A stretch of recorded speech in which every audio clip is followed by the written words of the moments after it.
Subscribe करें, comment करें। आपका दिल से शुक्रिया होगा राधा स्वामी जी। जी राधा स्वामी जी। जी राधा स्वामी जी। आप समझाते हैं कि संसार में किसी को नाम रूपी अनमोल रत्न की परख नहीं है, न कोई इसका सच्चा ग्राहक है, न कोई इसकी कीमत देने को तैयार है। इसीलिए इसे इस प्रकार संभाल कर रखना चाहिए कि किसी को दूसरे की उसकी खबर तक ना हो।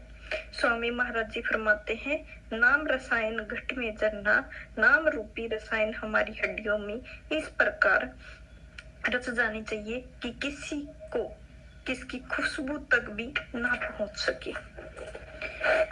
महाराज जी, जब हम अपने भजन के विषय में बात करते हैं तो क्या इस खजाने को बर्बाद करते हैं?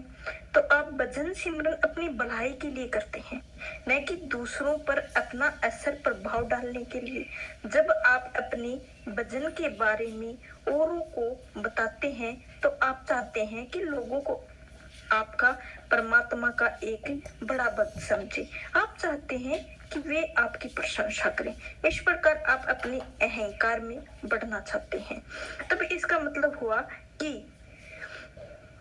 अपने वचन को छिपाने के लिए झूठ बोलने में कोई हर्ज नहीं है।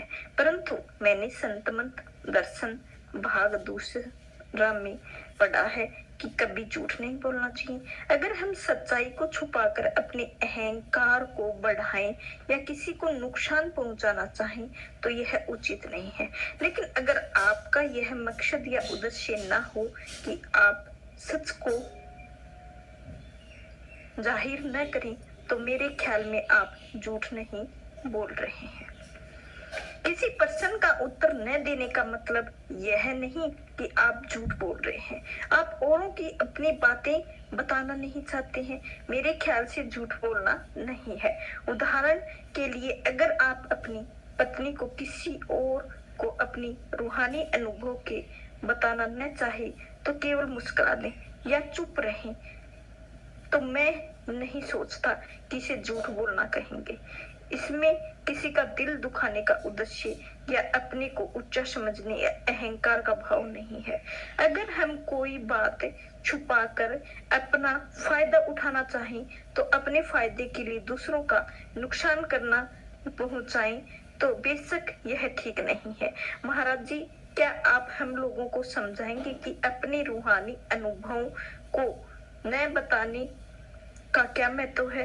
क्योंकि ऐसी बहुत सी वार्ताएं सुनने को आती हैं कि अमुक सत्संगी ऊपर की मंजिलों में गया और उसने प्रकाश देखा इत्यादि।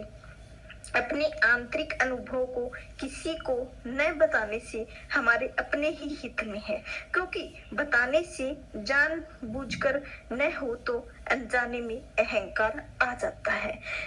जब हम अपने अनुभव बताते हैं तो हम सोचते हैं कि दूसरे व्यक्ति ने भी अभी तक प्रकाश नहीं देखा होगा, कोई मंजिल भी पार नहीं की होगी। इस प्रकार अहंकार का शिकार हो जाते हैं। हमारी अपनी प्रगति रुक जाती है, बल्कि जो पाया था उसे खो बैठते हैं। यही खास वजह है कि आपको अपनी रूहानी अनुभव दूसरों को नहीं बताने चाहिए। यह हमारी आत्मा और परमात्मा के साथ व्यक्तिगत या निजी रिश्ता है।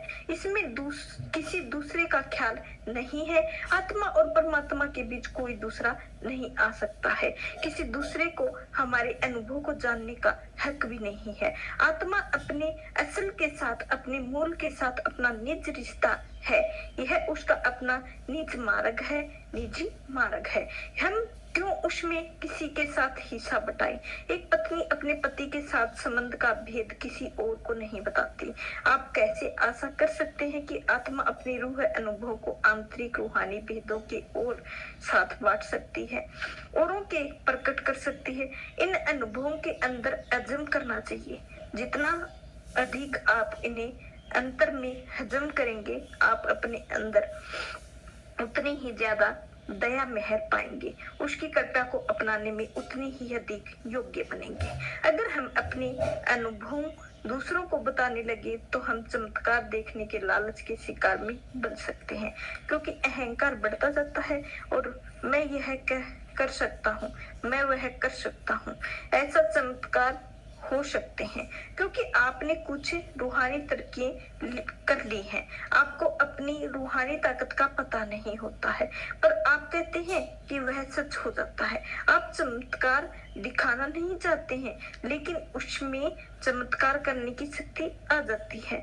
जब भी आपस में अनजाने में चमत्कार हो जाते हैं, तो आपको उनकी कीमत चुकानी पड़ती है। इसीलिए यही अच्छा है कि अपने आप को दिखाए रखें। जो मिला है अपने अंदर हजम करें। आप केवल इतना कह सकते हैं कि मालिक की दया अनुभव अभ्यास ठीक चल रहा है। जो कुछ है वह दाता के हाथ में है। फिर जब और लोग यह जान लेते हैं कि आपकी काफी तरक्की की है, तो आप प्रकाश देखते हैं, आध्यात्मिक दृष्टि से बहुत खुश हैं, तो वे आपकी प्रशंसा करने लगते हैं, आपको खुश करने की कोशिश में लग जाते हैं। तब आपको अहंकार बढ़ने का खतरा हो जाता है। वे आपको जरूरत से ज्यादा आदर सम्मान देने लगते हैं, आपको एक पहुंची हुई एक उच्च आत्मा समझते हैं, रूहानी नेता मानते हैं, और आप भी उस आदर के प्रति सचेत हो जाते हैं। नतीजा क्या होता है? जो आपने पाया था वह सब कुछ खो बैठते हैं। यह खतरा हमेशा रहता है कि लोग जो स्वार्थी हैं, वे अपने स्वार्थी की पूर्ति के लिए आपको देर लगेंगे। यह नहीं कि आपकी रूहानी तरक्की से वे खुश हैं, आपकी तरक्की से फायदा उठाना चाहेंगे।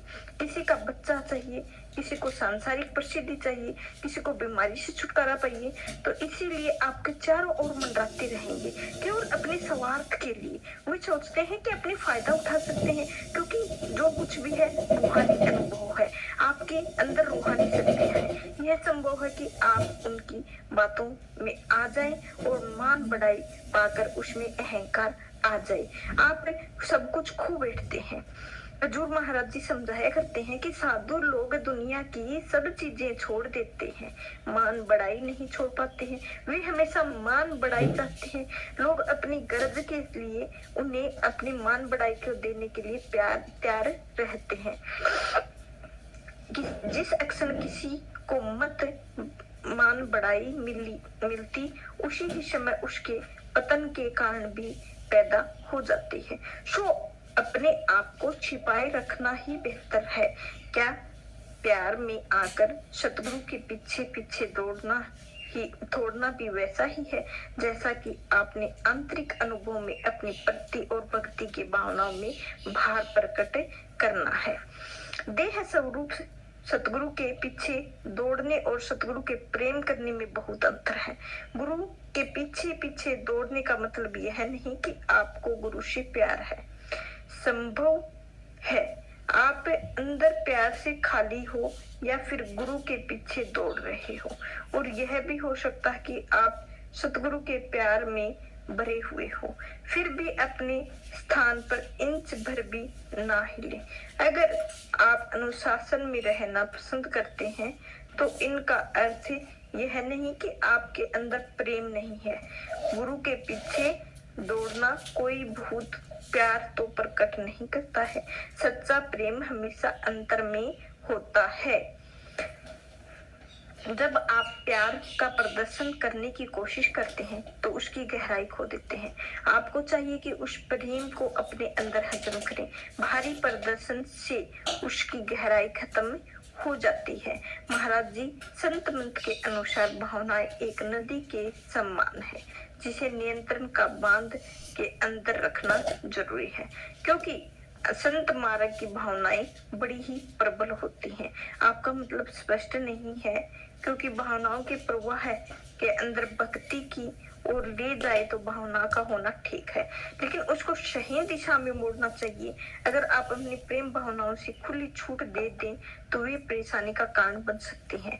जब तक नदी अपने किनारे के अंदर बहती है, केवल तब तक ही वह फायदेमंद होती है, लेकिन जब उसमें बाढ़ आती है तो वह अपने किनारों को तोड़ देती है और सब तरफ बर्बादी फैला देती है।